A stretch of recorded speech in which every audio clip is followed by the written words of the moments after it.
welcome to day 2 and to panel 3 of the Digital Culture Spaces event. My name's Jane Jacobs, and I'm really pleased to be moderating this session, not least of establishing an education institution which is in liberal arts and sciences, one component of which is actually art history and art practice.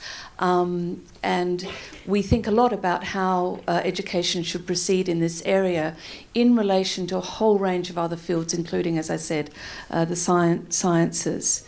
Yesterday's presenters, I feel, offered us a very rich array of papers on digital cultural spaces. It was really illuminating. There was some very moving and inspiring examples. And we had some very useful and, I thought, frank reflections on some very important challenges. And those of us in this room know those challenges. They're old museum, new museum challenges in many respects. But tensions between, for example, old museum values of seriously guarding the authentic cultural artefact versus a much more playful new museum approach of allowing interaction through digital medium with those artefacts. Old archive and new archive tensions were also, I think, usefully aired. The old archive being an elite expertise behind echelons of office spaces and walls, where there was a certain kind of authority of the archivist around the collection, versus the new archive idea of crowdsourcing meaning and memory. So these are amazing developments, and I felt that Seb's slide, which talked about the museum and democracy and the museum and curiosity, really helped to encapsulate some of those tensions and movements in the way cultural professionals are operating. So we saw really how digital culture, digital technology in conversation with culture draws new contours around authenticity and authority, which are kind of two key words of museum studies as we understand them to be. This morning's panel is going to take us further, I think, in thinking about those questions. And in particular, how digital tools are revolutionizing research and education with respect to cultural objects writ large. And so it's my pleasure, I won't go on much further, it's my pleasure to introduce our first speaker for today, which is Mr. Sean Lee, Director of the Heritage Conservation Centre here, who's going to talk about the amazing project of digitising the National Collection. Thank you, Sean.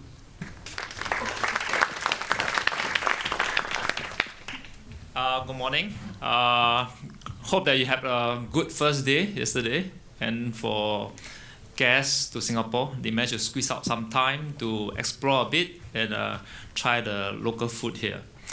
I'm thankful to the organizer, Tangan and her team, for working so hard to put this together and inviting me, having me here. Finally, all of you, thank you very much for being here. I attended many conferences, usually second day in the afternoon, is quite not so encouraging, but today is quite good. We are 3/4 full. My topic today is on digitizing the national collection. I would like to take some time to say a bit about national collection. It's basically state-owned property.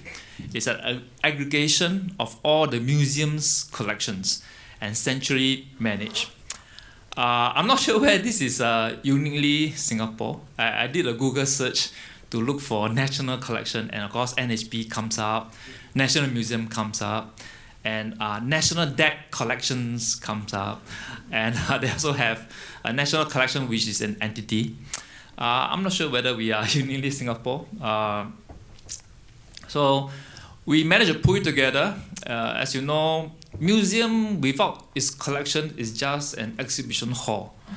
So the museums, curators and people are very jealous and closely guarding their collection.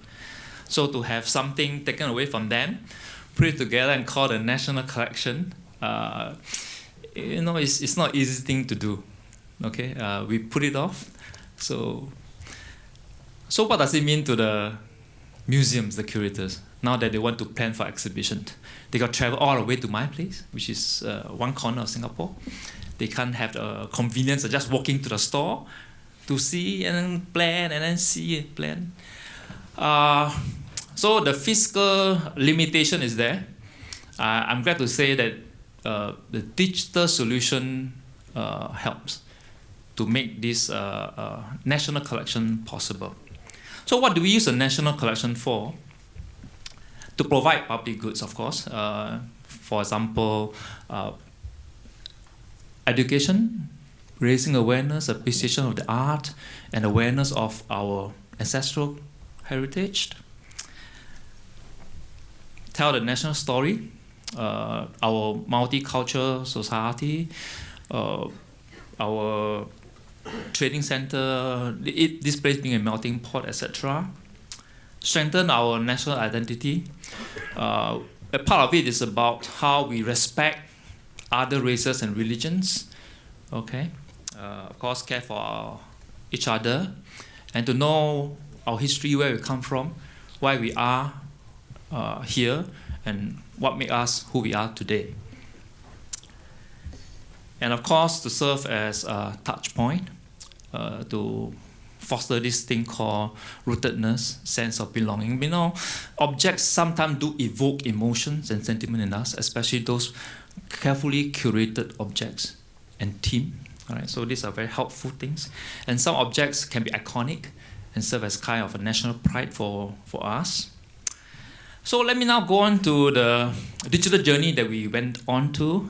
We started digitization in the 2000s. We start by converting analog photographs into digital photographs. That's usually the first step. I'm not sure whether you did that. That's what we did. And in 2002, we acquired a data asset management system to manage our images. That really put us there. And 2005, I think that was quite an important move. We acquired software that has managed the whole national collections databases. We use a software called Museum Plus. I think some of you may be aware of that software. And more importantly, more significantly, is in year 2013. That's where NHB rolled out our digital engagement framework. And that's where all this start to come together. It's not just a national collection now. We also included the monuments, the festivals, the trials that we have, put it all together and put it on a digital platform. And for national collection, which form a part of this digital engagement strategy, is mainly done by Heritage Conservation Center. And for us, we have got three things that we did to advance this journey. One is to enhance the digital photography. And for this, mainly happens in two parts, the hardware part and the software part, right? And the hardware part, we acquire the latest technology that we are able to get hands on, mainly we're using now small format. We hope to move on to medium format one day, and maybe even 3D scanning, and of course the software to make sure we can do the work. Another important part of this design journey for us is this thing called cataloging. To some, cataloging could be just making an entry. But cataloging to us is a structured process. It's something that we do very seriously, and it's about organizing how information get entered into the databases. Because garbage in, garbage out.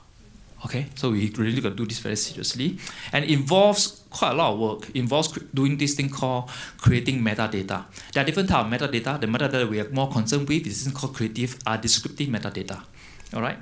Etc., including taxonomy, organizing the data, how they link to each other, who is the parent, who is the child, who are the cousins, etc. Okay, how we go about doing it? There are some principles that guide us. First, we have to make sure when we're doing all this, the users are facilitated. They are able to find things, they are able to identify the things that they want, and more importantly, able to access those information and those images, those data, and along the way discover things which are linked and related. So enhance the search meaning for the users. Okay, and how we go about doing it? We structure the data. We identify the data structure, then we define the field, and then put in control vocabularies. Okay, and these are some of tools that we use to do the work. Using the CDOC CRM, for some of the Getty's CDWA, and other standards that are around. We use more than this, but these are some of those that we find quite useful. Of course, some ISO standards and control terms. Looking at this, it looks very neat and tidy. But when we started this, it was hairy, it was difficult. We don't know where to start. Okay, so I hope that putting this out there, for those of you who are planning to go on this journey, it provides some kind of framework. All right, you organize, structure your data, then define the field and use control vocabularies. These are some of the tools that you could study to help you along the journey. Last, the third one, but not least, is to upgrade the software, the platform where we are able to put all this together so that people can use those things that we have digitized. And why we do it is basically to strengthen the process, right, so that things get streamlined. Things that we have been doing in the past, we realize that we need to tighten it, to re-engineer it. So we have done a lot of this work through the software upgrade, making sure the information are now more searchable. People are able to use the information in a way that they want it to serve them. And we need to be accountable, being a public institution spending public money, making sure that whoever makes changes to the data, we are able to trace back and make some correction if need to, all right? And as usual, we need to make sure we get value for money. One of those things that we find quite exciting for us is to move on to this thing called XML, Extensible Markup Language. And that is something useful because it allows data to be exchanged, to be exported and imported. And XML is both machine readable and human readable. Fantastic. So we need to move there. All right. So along the way, we encounter several challenges. The first one, I think, as in many of you would have the same problem as us, is scoping the project. Okay, you have got thousands of objects, it's so much, and you have been burdened with, I can't find this. You suddenly want to solve it like that. But no, sorry, you have to hold your horses and scope it. Decide what is important, and do the important one first, and make it manageable. Use this thing called SMART target, something that you can achieve. Otherwise, you kill your people, kill yourself, and let people this illusion about this whole project. Okay, so scoping the project quite important. Well, we hope that we could be like the rock, so perfectly balanced. But real life is not so straightforward. We have got our ongoing work, and on top of that, we've got to do this thing, this developmental work, do this additional work. So it's doing a lot of juggling and balancing, and that creates a lot of stress to people. So you need to balance it quite carefully. So that's one of the big challenges that people normally go through, but they don't really say. And this is one of those things that are quite important. And it's a new frontier. When we started this, it wasn't easy. There were a lot of uncertainties and things that we just do not know. We just have to be brave, take the risk and push the boundary. And I think the journey has been breathtaking. All right? And in order to move forward, to be shipshape, we will encounter problems, holes, leaks, and we really need to solve those along the way. So we do a lot of firefighting along the journey in digitization. And if you are going to go on this journey, please be prepared for this. All right? The journey is good, but there could be pebbles along the way. You may have to sweep them clean or stuff like that. Okay, opportunities. What are things that we get from there? I think the world has changed. It's digital, and we need to be plugged in order to be relevant. I mean, who here don't use handphone? Who here don't feel something missing without handphone? I think all of us do. That is the world now. All right. And well, here let's try to make a difference. We can leave the collection as it is, not digitize. All right? But hey, look, you are given a unique opportunity to do something, right? If you do not convert analog photograph to digital photograph, who will be looking at the analog photograph? A few persons will come and see the printout, the washout photograph. But digitize it, so many people can access it. We make a difference. Right? Digitization allow us that privilege. We need to really take more out from what we have.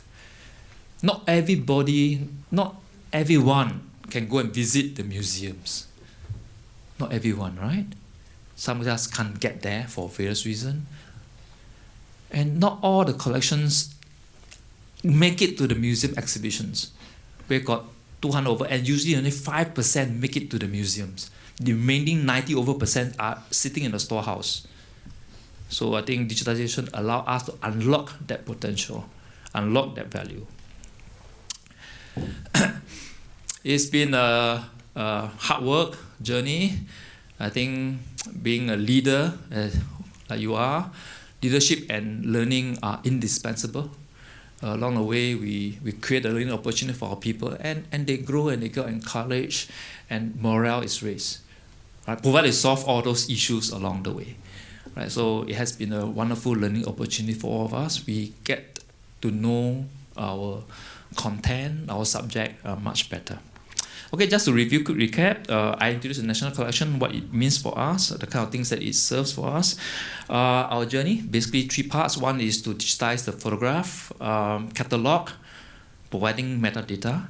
That's tough work, and upgrading the software so that we can present it in a very user-friendly manner.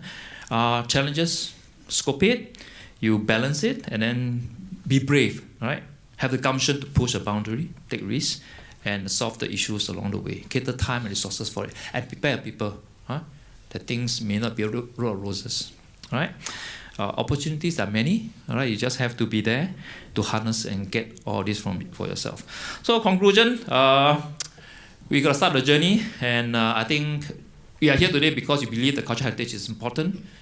Let's put our money where our mouth is, do it, and it's going to be an exciting journey. I think if you get on it, you realize it can become a journey with its own momentum. Okay. I don't do it. My team do it. These are the people who do this for us. Yiting, Pei Qi, Dave, Alex, Xuan, Li King, and Qing Yi. We have a booth outside there. I think some of them are manning the booth out there. Please come and see us, and we're happy to answer any question that you have.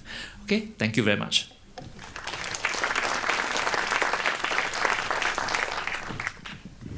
Thank you, Sean.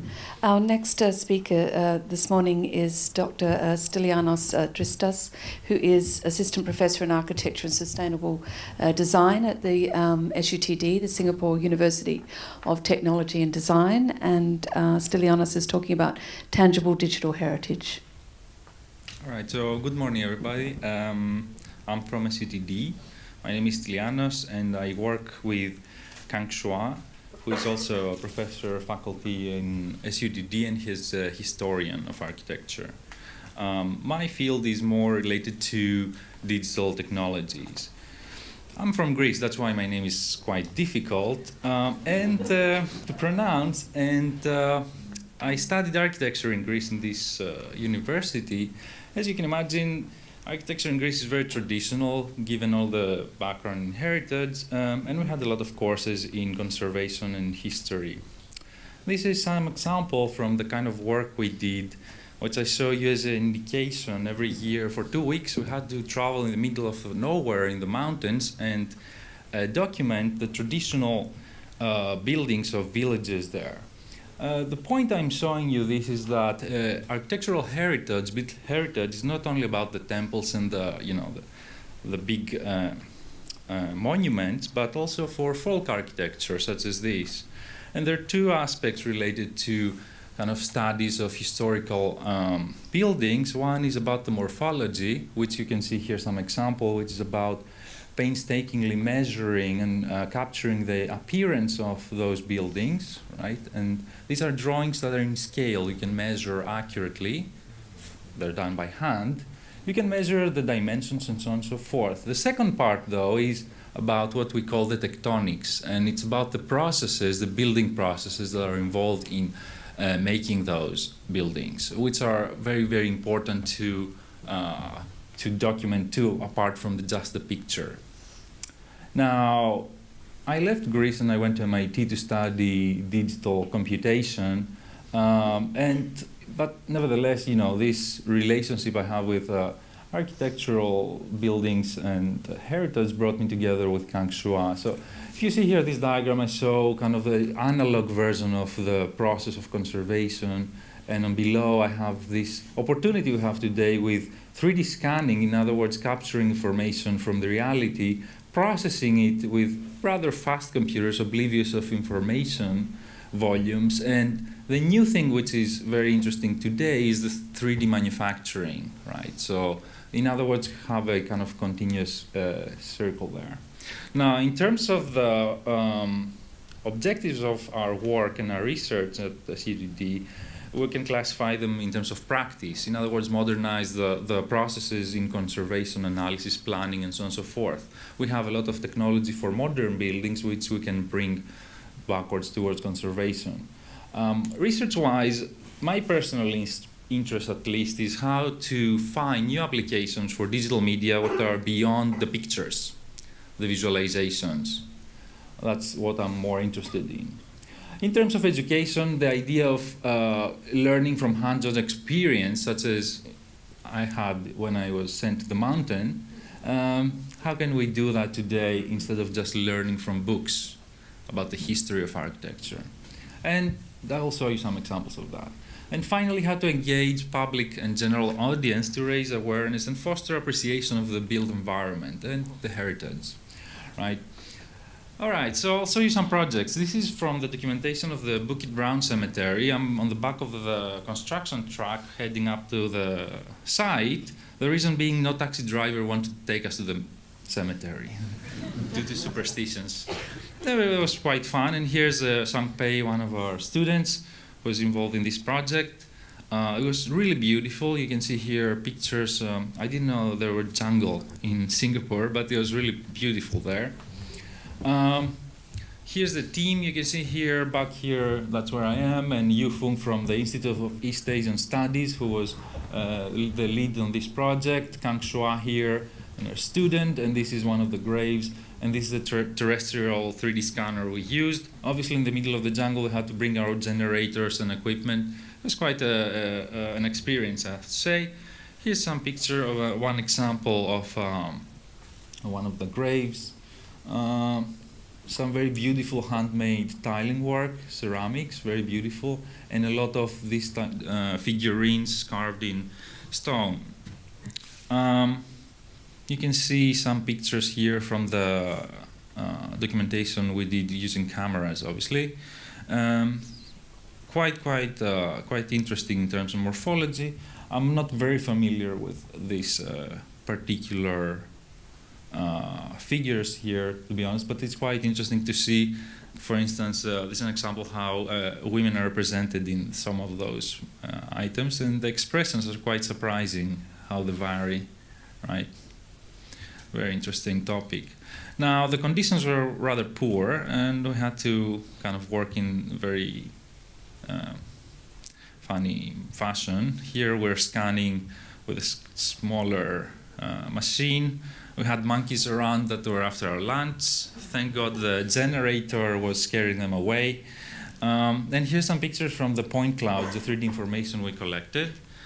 These are unprocessed, but they capture a little bit of this idea of the digital information. Obviously, some of them are actually quite beautiful here, how you can see through various trees and so on and so forth, and the vegetation moving constantly was quite a challenge. Or people moving around, that's what you see here as scanning errors, but all this can be removed from the data set and post-processed. So quite interesting. You can have some experience of this environment from a completely different perspective that you would never be able to have, or you can extract sections of the jungle and so on and so forth. Quite interesting. So in terms of the process, here I have in a way an outline of the process involved in this idea of 3D scanning, documenting, using sensing equipment that capture millions and millions of points per second with colors and so on and so forth. We're talking about quite a different paradigm than traditional computer-aided modeling using primitives such as planes and cylinders and so on and so forth. We're talking about massive amount of data, and the process is rather fast, but processing is not necessarily straightforward. And here are some ideas of what these workflow augmentation opportunities are using these 3D technologies for, conservation work and so on and so forth. All right, so another project also is the Yehat Temple, which is downtown Singapore, and Kang Shua was the consultant, heritage consultant for this restoration of this project. This project was quite shocking to me, coming from a completely different background in terms of how built heritage is conserved. But it was also very exciting to be involved in that and test some of those technologies on site. Okay, so you can see here the temple. This is before the restoration. Some very interesting features of the temple, such as this inverted boat roof shapes with atria laterally.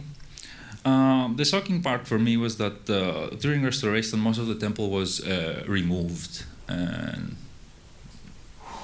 and reconstructed. This is something very surprising, because generally the historical value, at least in where I come from, is actually thought of as being embedded in the materiality, really, and so you cannot really touch the marbles of the Acropolis. But in this part of the world, out of necessity, I guess, due to the materiality, the timber going rot, you need to take more aggressive measures. And in that way, it's actually very interesting, because it brings about the idea of the process of reconstruction being more important than the actual artifact itself, in a way.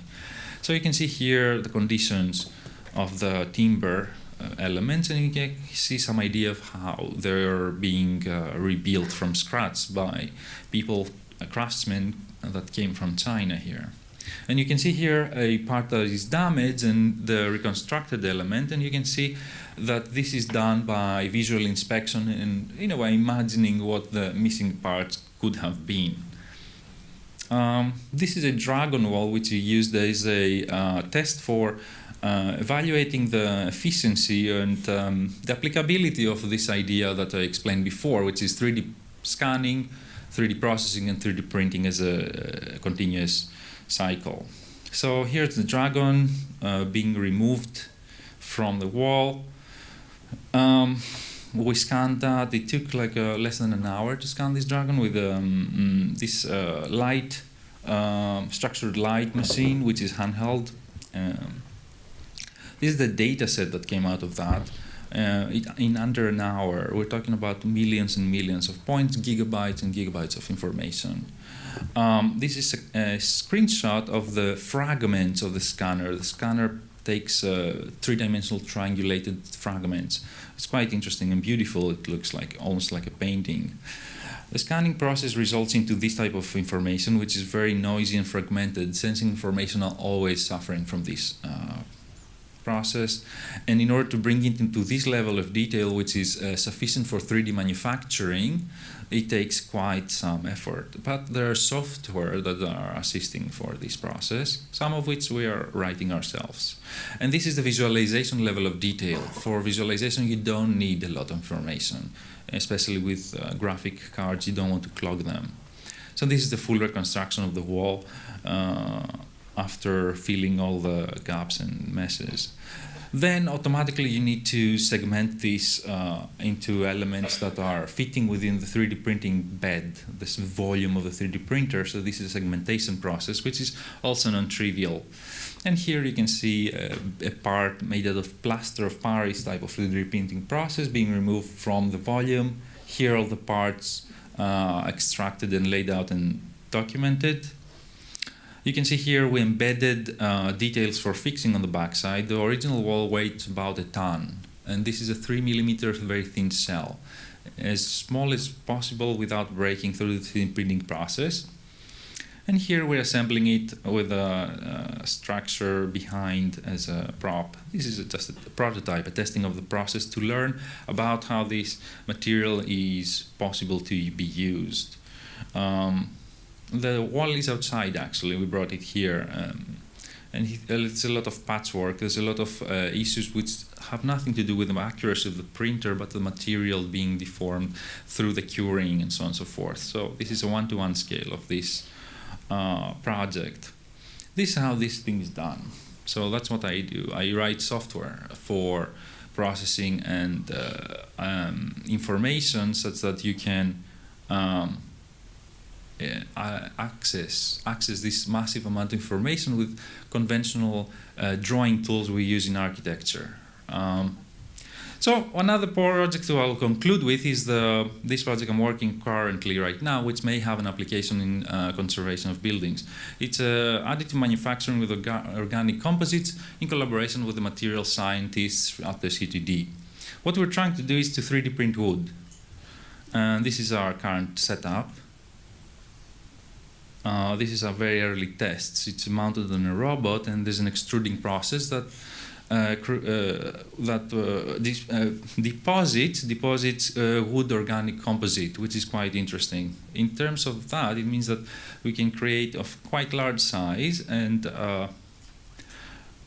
quite large size timber elements of very high complexity in terms of geometry. So these very early examples we just started recently. It's quite interesting.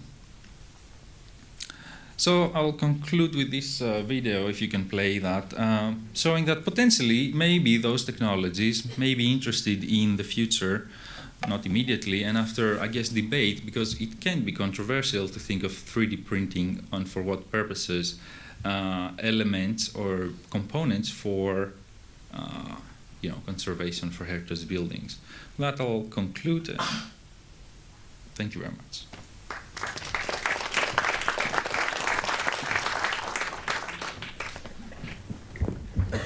Thank you. Our next speaker this morning is Ms. Fiona Moore, who's the coordinator of object-based learning and collections for arts at University of Melbourne, Australia. Thank you, Fiona.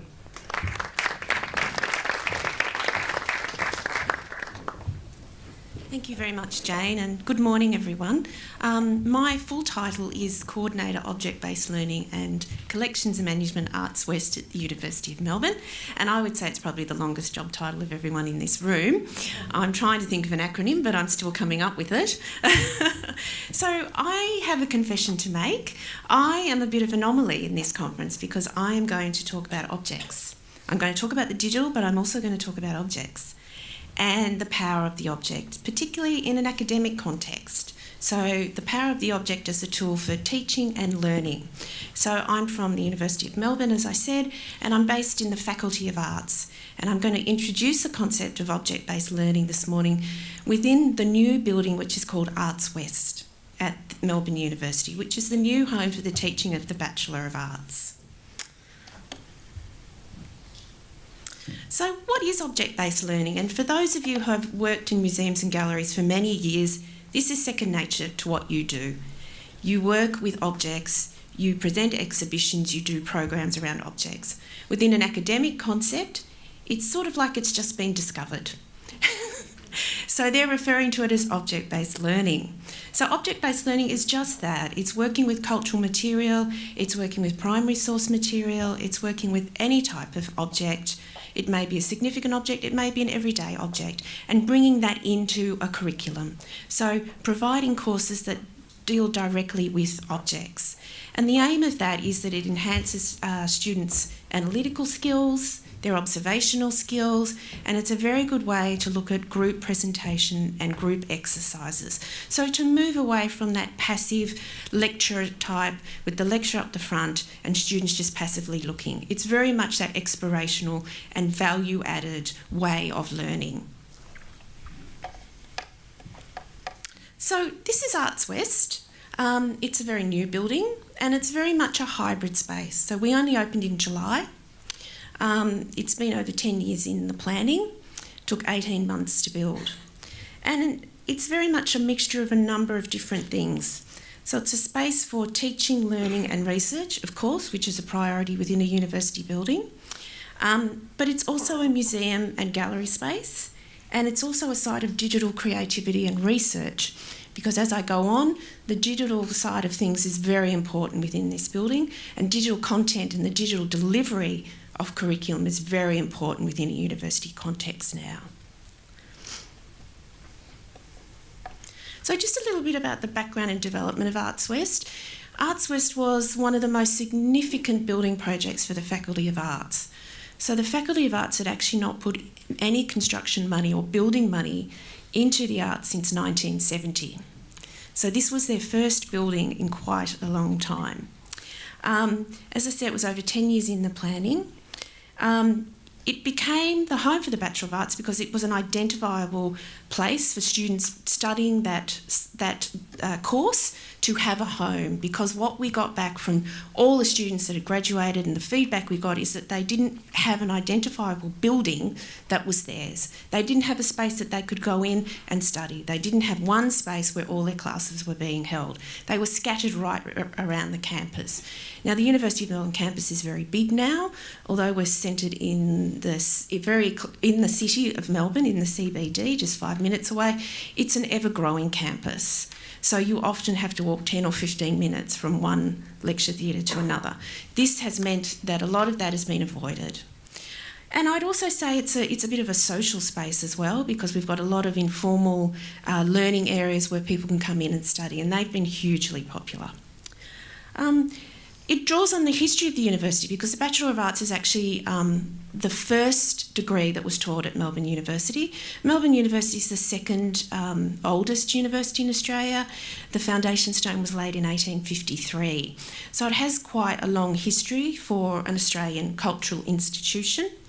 And it draws on the history because the study of classics and archaeology was one of the first ever disciplines taught within this degree. And classics and archaeology is also a very important part of the Bachelor of Arts today.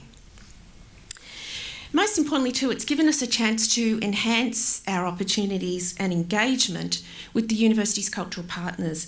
So the university, the Faculty of Arts at the University of Melbourne has a number of cultural partnerships with a lot of the leading state institutions in Victoria. So the National Gallery of Victoria, Museum Victoria, State Library of Victoria, and also a number of the festivals that happen around Melbourne. Melbourne is a big festival city. There is always some sort of festival on. So we have cultural partnerships with the Melbourne Film Festival, Next Wave Festival, which deals with exciting contemporary art and experimental art, and also Night Art Festival, which sees all our galleries right around Melbourne open for late night with a number of activities. So we're hoping that Arts West will allow us to enhance those partnerships, and it will become a site of exploration for all those partners to use as a venue as well. So the teaching and learning spaces are very much, they're very flexible spaces. So we've ended up with 24 new spaces. What you see there on the screen is the Forum Lecture Theatre, which seats 150 people. Arts West has a number of very exciting technologies to it. One of these is the lovely lights that you see up on the screen. So you can actually curate a lighted program in that building if you wanted. So if you were giving a lecture and you wanted to actually have a light program that's part of that, you could curate your light program. So if you were giving a lecture on Bastille Day, you could have the colours of the French flag flying in your lovely lights there. On the other side is one of the project rooms, and as you'll see, you've got the multi-screens around there. So it's very much about group work.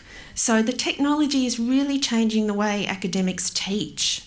So the technology is also almost breaking new ground and leading the way and forcing academics to rethink their curriculum and moving again away from that passive idea that I mentioned before, where the lecturer just gets up and regurgitates a lot of facts. And at the heart of Arts West are the cultural collections of Melbourne University. So we are incredibly lucky and richly endowed with cultural collections. We have over 35 different collections at Melbourne University. They cover all disciplines: humanities, fine arts, classics, medical history, business, architecture, economics, anatomy, the list goes on. We're very fortunate that most of them are available online now, either their full catalogue or significant highlights. So if you're doing research, you can actually go online, find digitised images, find full catalogue information. The University of Melbourne Archives is also one of those key collections, which holds amazing primary source material on not only the history of Melbourne University, but the history of Melbourne as well, and the development of the state of Victoria. So at the heart of Arts West is drawing on all those cultural collections. And a big part of my role is to work with academics to identify collections within the 35 collections that they might want to use in their teaching. And this might mean redoing their classes or looking at just 1 or 2 weeks where there's a particular collection that fits in nicely with what they're teaching that week. So at the heart of Arts West are the object-based learning labs. So we have 2 labs which are museum standard. So they're fully climate controlled, full light conditions. They have been set up with particular subjects in mind. So each week a particular object is retrieved from the labs. The students are based in the labs and they get to work directly with that object. So they're no longer having to go to a particular collection, the object is coming to them. So it's a curated space in the sense that it's curated in relation to particular subjects. So it's an incredibly flexible space too. We have 2 labs. One is a more flexible space, as you see here. This is a picture of a subject called a print room, where we were able to bring in a large selection of prints from our print collection. So we can set this up as a viewing room. Our other lab is more of a fixed space and it has inbuilt desks. So one of the really important things about Arts West is that it's giving that ability to learn and engage directly with objects and primary source material, which still I feel has a really important power. The feedback we get from students is that they love that interaction with an actual object. It's embedding the university's cultural collections into the Faculty of Arts, which is a really important thing to do. The cultural collections have not been core to the University of Melbourne's business, so they've often been overlooked. And we've often had this problem where students aren't actually aware of the riches that they can use and they can research and they can look at any time. Because a bit like a public collection, these collections are open to all students and they're also open to all members of the public as well. And of course it enhances interdisciplinary learning because as well as drawing on humanities-based subjects, we're also looking at a range of other interdisciplinary disciplines. So we're drawing on medical history and anatomy, business and economics within art subjects. We also have a number of integrated display opportunities within the building. So we have over 200 display cases in Arts West. So it is, in effect, a gallery and a museum. And these cases are located on every floor, from the ground floor right through to level 6. We also have a dedicated gallery, which will be opening in 2017, which is a large curated programming space that will run similar to a normal gallery, but it will have that teaching and learning research approach to it. A lot of these opening displays have been curated around programs that were running, so subjects that were being taught. They've looked at teaching and research within the university and they've drawn on research being undertaken by academics within the faculty.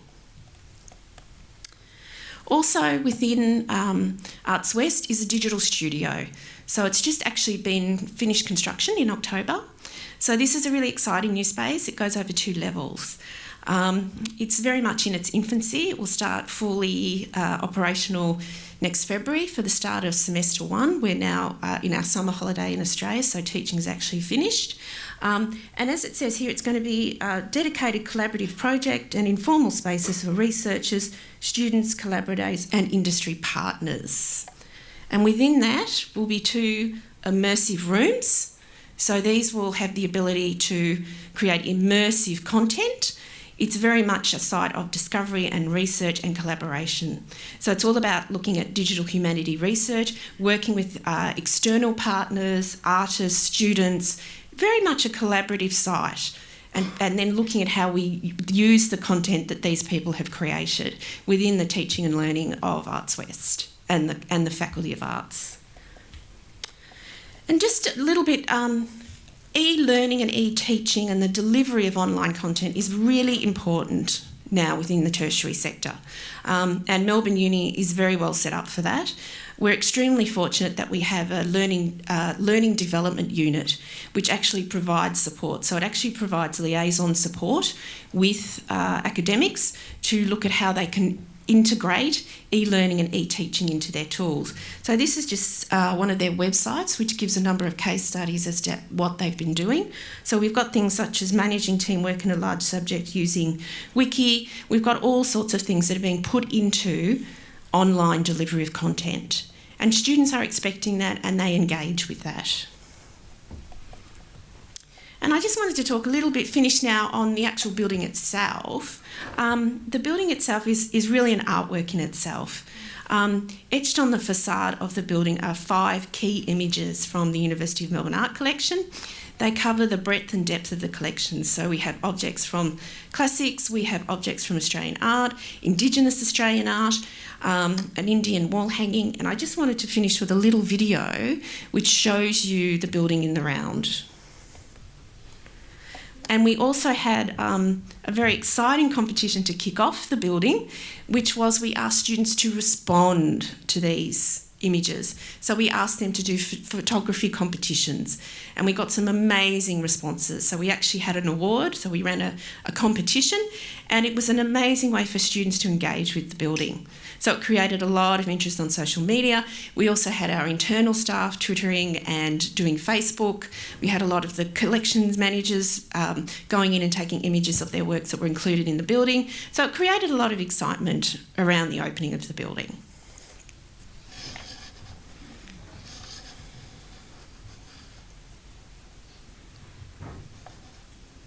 Sorry, mouse is not too good.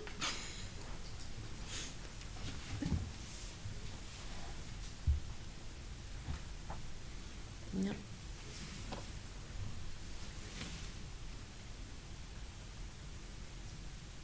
That's it. And it should be audio as well.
Thanks, Fiona. Our next speaker and final speaker for this morning's session is Ms. Honor Arga, who is the Executive Director of the Art Science Museum, and she is going to talk to us about the story of the Future World permanent exhibition that they now have there under the title of Curating Bits Rather Than Atoms. Thanks, Honor. Morning, everyone. Just waiting for the computer to come on. Hang on.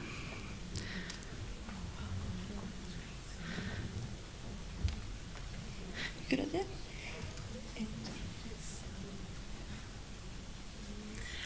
Okay, so my name's Honor, and what I'd like to do today is firstly thank our colleagues at the Culture Academy for putting this fantastic conference together. It's the first conference of the Culture Academy, and we certainly hope that this becomes a regular gathering of our community in Singapore and across the region. It's so important for us to share insights about how we all work together. And I guess I'm taking a slightly different stance with this presentation to some of the other speakers on our panel, in that I'm going to address the question asked in the title of our conference, which is what the digital in cultural spaces actually looks like. And I'd like to explore what museums which are working inherently with digital culture might actually appear and how they would work. Basically, I'm going to delve into the question asked by Eric Chin yesterday and to ponder a bit further what Seb Chan challenged us to think about in his presentation yesterday.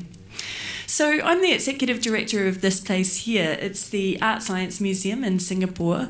And what we do is explore the intersection between art, science, culture, and technology. It's a space where these areas meet that we see new ideas and innovation. We like to say it's in the place where these fields come together that the future is made.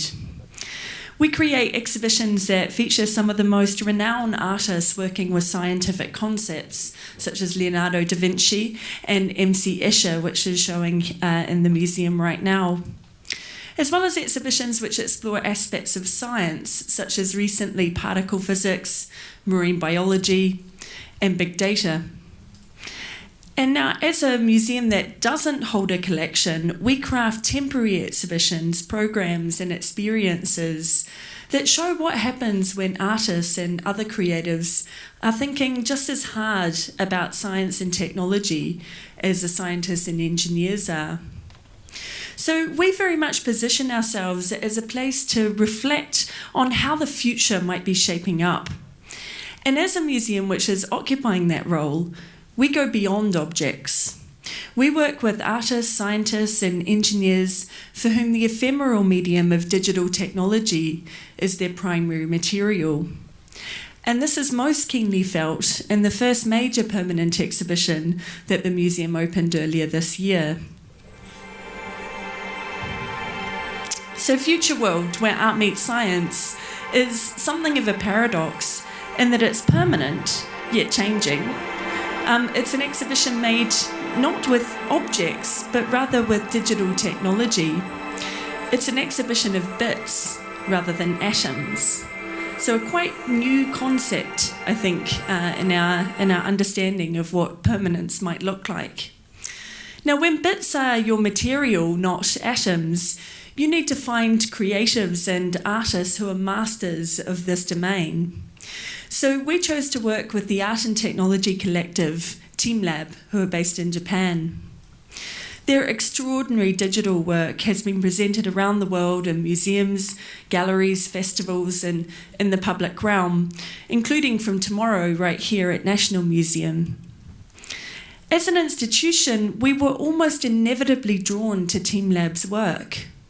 Their fluid combination of artistic expression, technological ingenuity, scientific inquiry, and their insistence that we are from the future rather marks them out as emblematic of our mission as a museum. Together with TeamLab, we set out to make something that was more than an exhibition in a traditional museum. We wanted to create a new world, a world that would change and transform over time, that would respond to each and every visitor, and that would draw people to visit again and again. The result of that dream is Future World. It consists of 15 art installations and interactive projects for children. It's organised into 4 themes.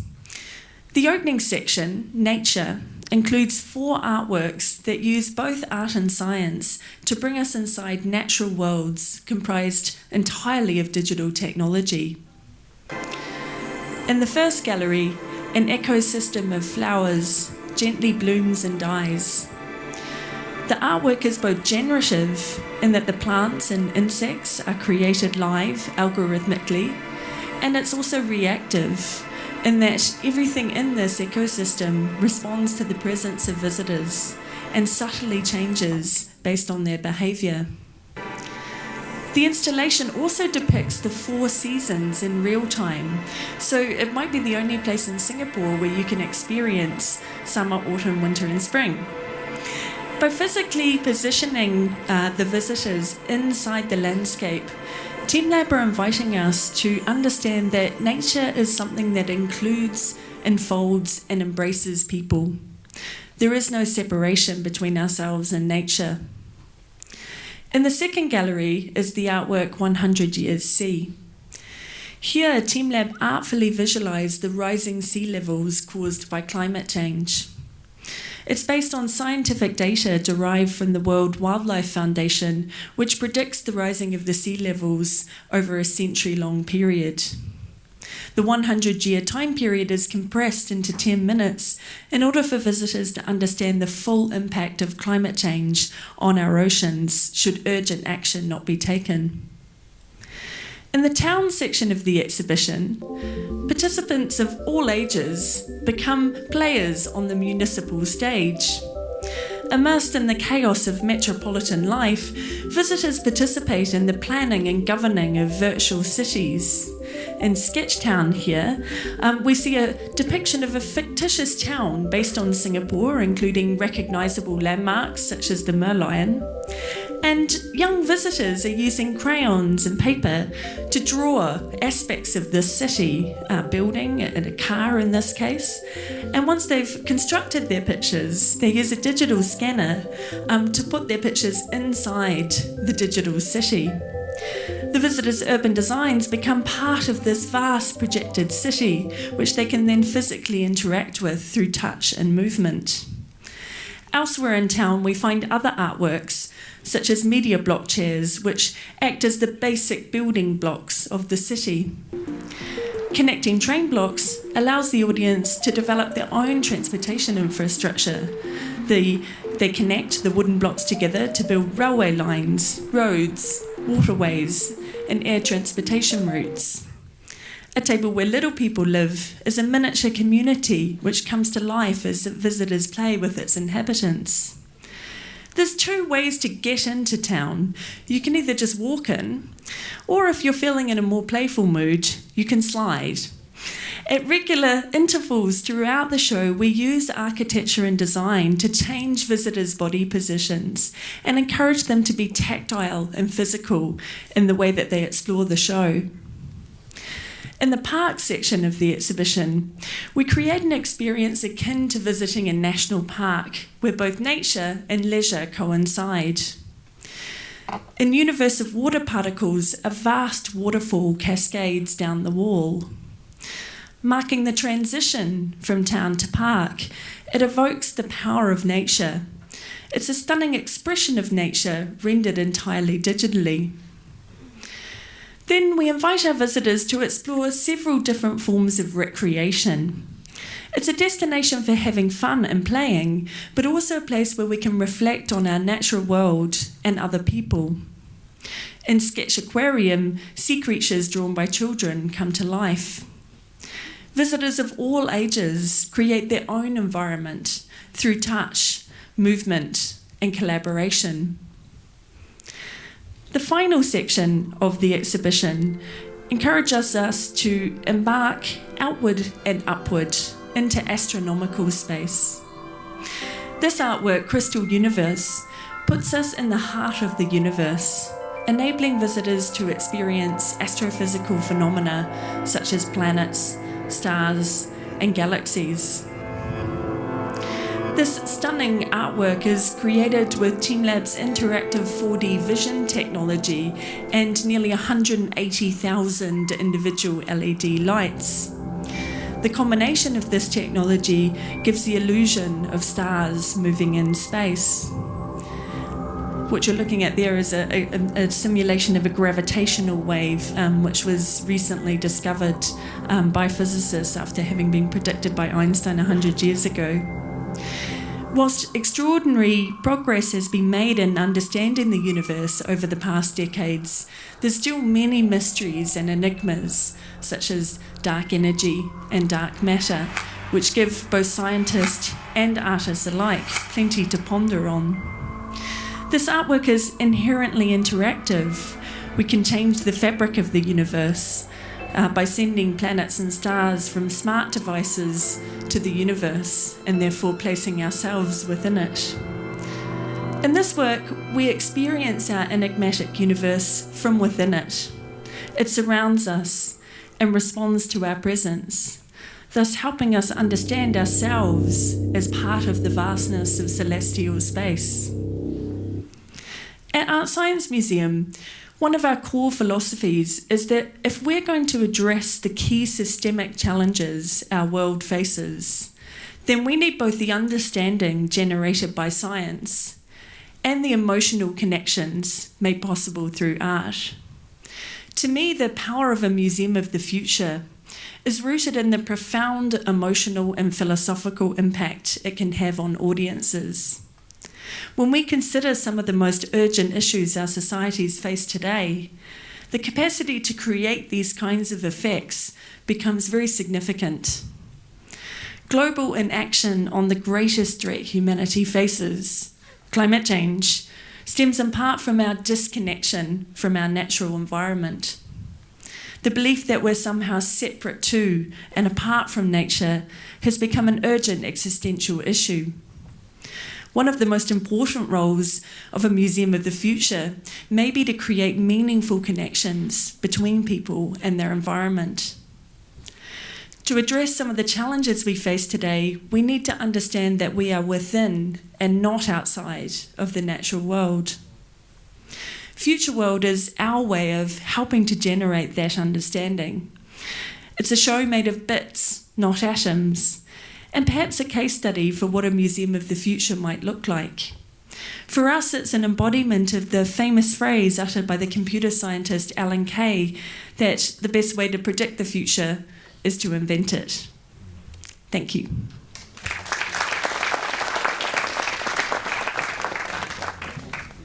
Thank you, Anna, and thank you everyone on the panel. I think you'll all agree that it was incredibly suggestive session with respect to thinking about yet another tension, which is the digital and the object.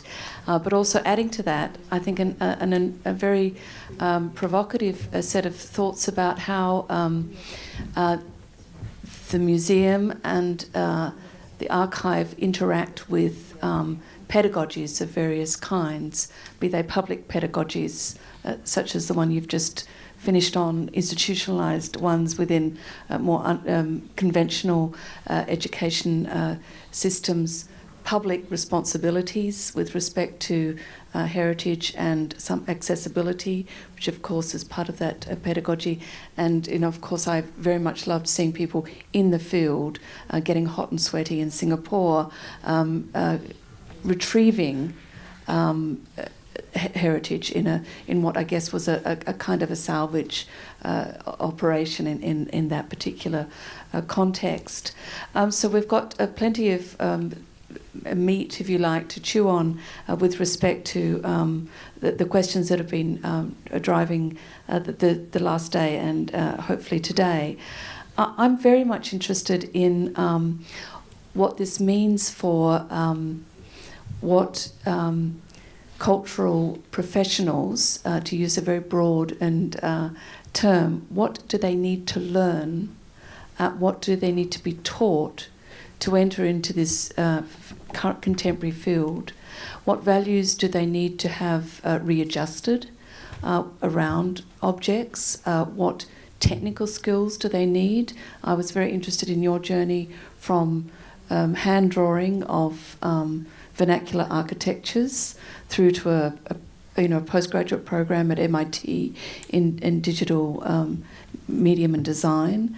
What does this mean for how we teach the professionals in our programs of curation?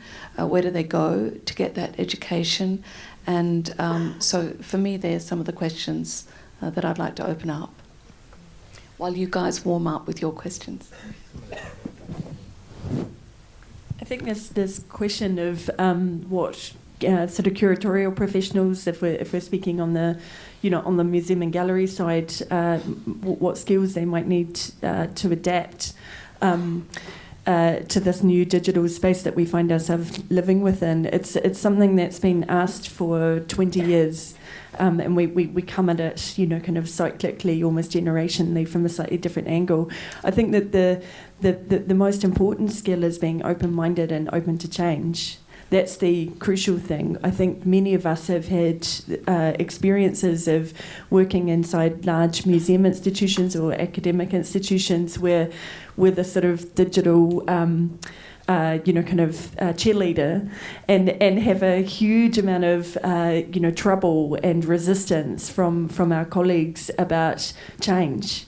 And that's not a new thing. It's not something that's specific to kind of this, this moment we find ourselves. This is something I've seen for more than 20 years. So the most kind of valuable skill you can have in this, volatile kind of world we find ourselves in is adaptability to change. And, today we're discussing digital. We could equally be talking about, kind of economic instability or climate instability. All of those things require adaptability to change. I agree totally. I think adaptability is very important. But I also have to say that I, in a previous life, taught art curatorship for 5 years at a master's level at Melbourne Uni. And yes, although the digital is extremely important and digital literacy is extremely important for people who want to work in the arts and cultural sector, I think the knowledge of objects, the knowledge of handling of objects, of cataloguing of objects, the basic building blocks that go into delivering digital content is really vital. I think if you don't have that understanding and you don't have that understanding of the history of an object and how it's going to appeal or how it's going to be a teaching or learning tool, you're missing out. Melbourne University is very aware of preparing students for their working life now. So we have a strong emphasis on internships. So students both at an undergraduate and postgraduate level can now do internships. So we have a number of very big organisations on board. I see Arts West as one big space for teaching and learning. So we teach things like conservation, we teach art curatorship, and we teach cultural management at Melbourne University. So they will have, for example, conservation, they will have a chance to have hands-on experience in doing integrated pest management, readings and so on within the building. So we've set it up as almost like a big teaching tool. So I think it's really important that people who are looking at working in the arts and cultural sector, in particular museums and galleries, have that understanding of the working day-to-day logistics that are required to keep a museum and gallery going. So the idea of the digital, I feel like, is different fields adapt technologies at different rates, right? Architecture, I'd say it's one of the slowest to adapt to technology. So the whole notion of digital is something we were introduced around the 90s, maybe the first decade of the 2000s. And right now we are moving back to the physical. The reason for that is that the computation and the visualizations and the computing was certainly interesting, but we found there's an incompatibility with physical reality, which eventually we are operating in. And in the same time, technology brought about computer guided machinery, such as 3D printing, such as CNC technologies, which were once confined for industrial and military applications. Today, these are cheap. You can have a 3D printer at your house, right? So immediately you see the digital coming back to the physical reality. And that's very, very interesting prospect, and we're still trying to understand what that means, right? So in reality, the 3D dragon I showed you, you can actually download and print it and have it in your house, in your hand, in a few hours, which is quite a very different experience from just looking at a picture either online or in a print format. So I think that's just something that we have to look forward for more interesting applications, and also the idea that maybe learning is not only from reading but also somehow experiencing and even making things, which is certainly very much assisted by media, digital media. Yeah. Okay, thank you. I just think that we're in the business about serving people. So it's we gotta first of all be a human in order to serve the human needs. The world is changed. The digital aspect in our life is irrevocable. It's going to be more and more entrenched. We just have to be ourselves in the way we do our things. If you are using digital in your daily life, imagine how another person interacting with your show or what you're going to create will be facilitated. I think it is about being that. And I second what Honor say about being adaptable. If you are trained old school, you really need to do a reflection and do some paradigm shift and recognize the reality. I think that is an important thing. Technology will always change. I learned a bit of programming in my early years, and now the programming language is so very different. There's so many kinds. For different purposes, there are many. I think learning technology will be an uphill task. You will be changing. But I think the human part will not change. Who your audience is and how you're going to serve them. And the world goes in flux, up and down. We're now also into digital. One fine day, people maybe want to retreat back to the old days. You got to go with the flow. I think it's about being human. That's my take. Thank you. Thank you, panel. We've got about 15-20 minutes for questions.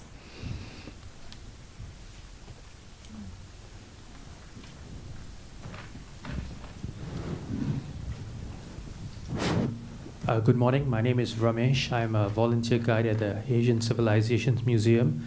So when Fiona was talking about object-based learning, it reminded me of things that kids still do, which is show and tell. So, it's sort of going back to the basics. About what I really want to share is about what Sean said about conservation. I had a chance to visit the conservation center, so it was a brilliant experience. And I think my fellow guides would like to do more of it, but I know it's not easy to open the center to visitors. So perhaps the center could digitize itself and show more of its capabilities online through YouTube videos and things like that. Because I think there's a group of art lovers who like the museum, what they see, but want to know a bit more about the back end and how it was salvaged and what happened in the process. I think the tank shipwreck is a very good example of that as well. So just a thought out there. Thank you.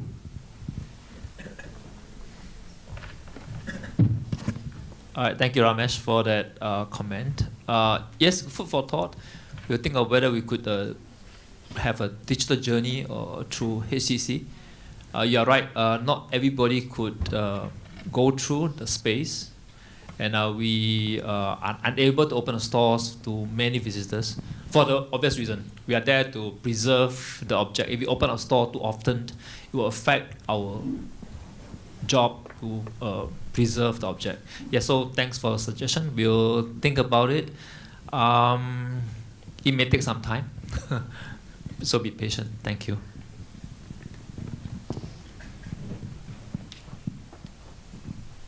Thank you. Okay, thanks. I have a question about the Art Science Museum. Thanks.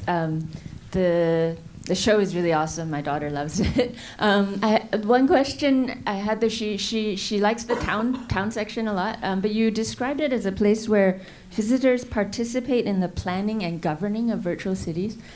She definitely did not think she was participating in the planning or governing of a city. She was, I mean, you get to sort of inject cars and various sort of inhabitants of the city, but I wonder what you mean governing and planning, just specifically because, you know, as you know, this is something we struggle with in Singapore, of how much we get to participate in the governing and planning of our city.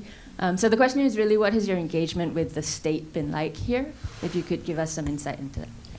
Okay, there's two different questions, but I'll take the first one. So the way that we conceived that whole kind of town section of Future World was precisely to engage the visitors, whether they're very little or, you know, kind of a little bit older, in acts of co-creation of different aspects of urban spaces, and where you really do need to apply a little bit of kind of planning and collaborative planning is the connecting train blocks kind of installation, where you're working with your fellow inhabitants on building transportation infrastructure. If you don't cooperate, then the installation doesn't work. You know, you end up with trains and roads which are, you know, kind of in conflict with one another, and it requires negotiation and harmony, actually, in order for the, you know, for the installation to kind of be optimized.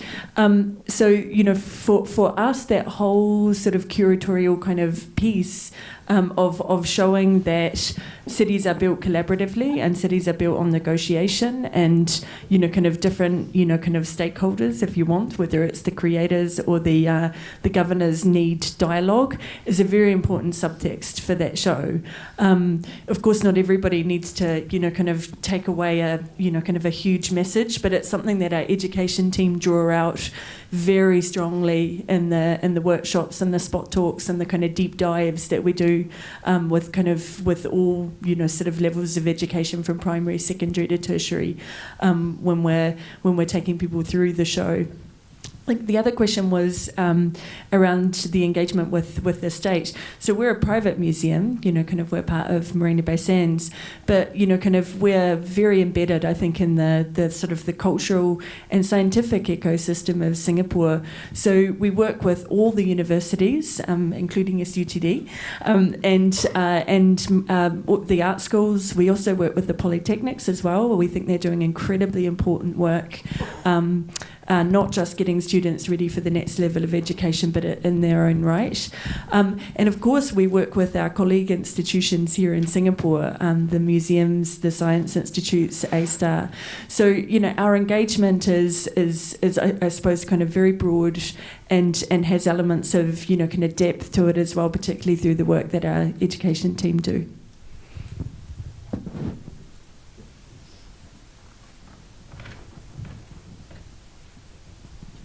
Hi, I'm Jean. I'm a museum fan.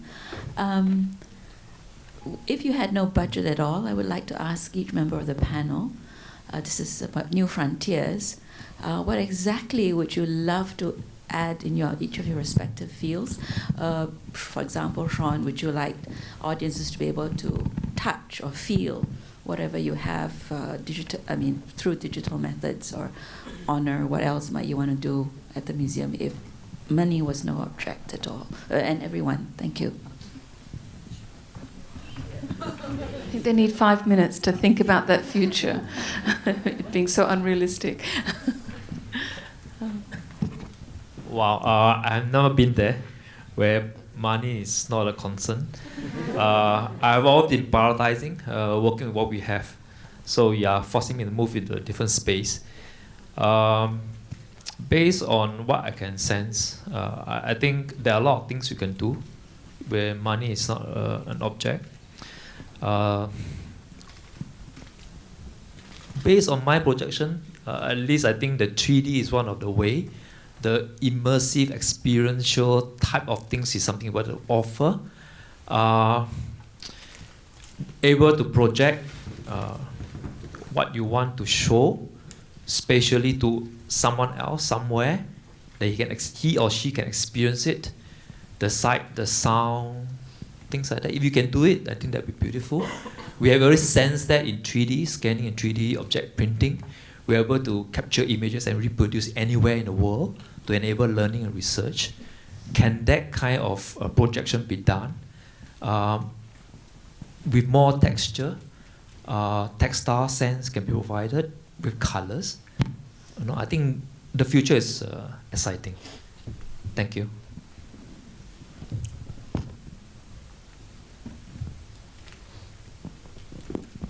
I'll be perfectly honest and say if money wasn't an object, I'd ask for more staff. Because I basically am it at Arts West. I wear a number of different hats, and there is so much I would like to do. We're in very early stages, but obviously I have a budget to look after and I have human resources to consider. So while yes, we're very much in a pioneering mode in Arts West, it is my role to extend that out, and it is my role to work with every discipline in the Faculty of Arts, which is over 40 subjects with 5 schools. So it is a massive remit, and I think we would all like to do more programs, but of course with more programs requires more money and more staff. And I think my kind of wish is sort of similarly practical. If money and kind of governance and all of that sort of tricky stuff wasn't an issue, what we would do is really look at the sort of the organisational DNA of the organisation and work out how we could take steps towards becoming more digital by default. So the stuff that we heard Seb speaking about in his presentation yesterday about how you sort of change the systems layer of your organisation so everyone is thinking in a more agile way, that stuff is really hard, really, really hard. And it's particularly difficult to do with big organisations. With smaller organisations, making organisational changes a little bit easier. So thinking about how we have better content management systems, how we have better sort of digital infrastructure, internet infrastructure, how we could introduce kind of aspects of co-working into the museum so we have more interface with the creative industries and technological innovators. It would be those kinds of things, I think, that I'd pursue.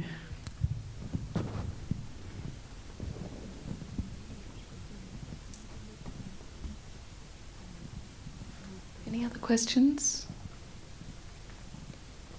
Yes, in the middle at the top.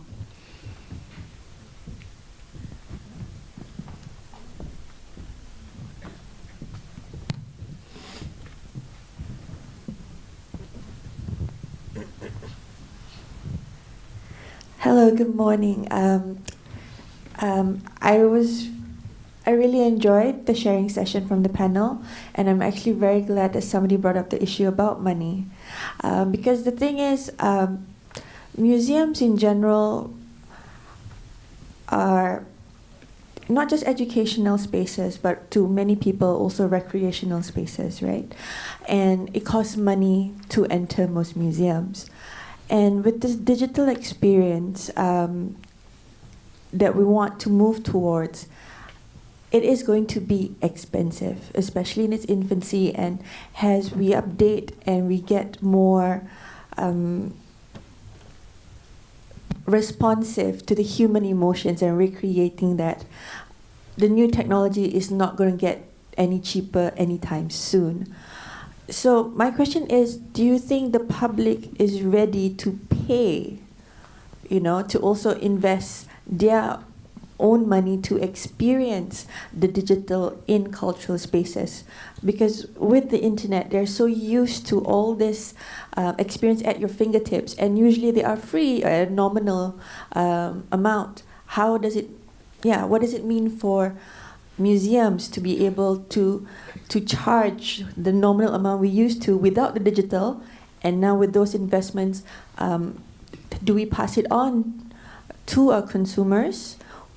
It's something that has to change, the mindset at a macro level has to change so that people and our bosses will actually be less anxious about the kind of money that we're spending, and the money that we'll continue to spend to update those experiences, or Okay, so lots of questions in there, but I'll try and kind of tackle them one by one.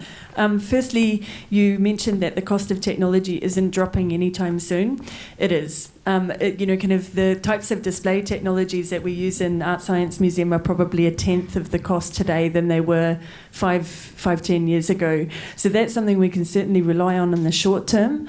Obviously, with global instability, kind of as a big caveat there.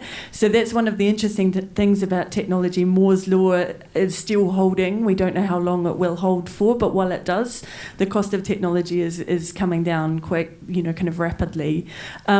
So we also start seeing new innovations too within display technologies such as laser projection, which brings down the cost of maintenance exponentially, which does make building an experience like Future World a completely different proposition today than when Michael was creating, his extraordinary works 30 years ago, where you would have needed kind of teams of, kind of engineers building the projectors and building the software to run the projectors. It is a bit easier now.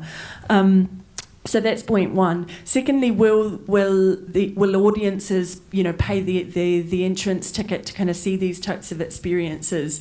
Well, I can only speak for ourselves at Art Science Museum, because as a private institution, we're not in receipt of public funds, and therefore we do have to charge visitors a ticket entry. We're deeply, deeply grateful to the government that they subsidise entry to the national museums, making them free for Singaporeans. But sadly, we do have to charge. We make it cheap for Singaporeans, but we do have to charge. And what we've seen is enormous enthusiasm for, kind of coming and having these experiences. The show does very well.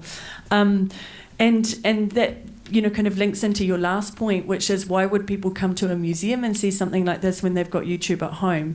Well, it's because we're not trying to recreate the experience that you would have with your computer at home. We're doing something completely different, and we're playing to the strength of museum and gallery spaces, which is using scale, using, kind of the opportunity to create immersive environments, social spaces where people can kind of come together. That doesn't happen at home. So I think the museum has still got the kind of market advantage, if you like, of bringing people together to have collective and collaborative learning experiences, regardless of what the kind of medium might be. That's quite an optimistic note. And our time is out. So I think we should end on that hymn to the survival of the museum, and thank our speakers for today.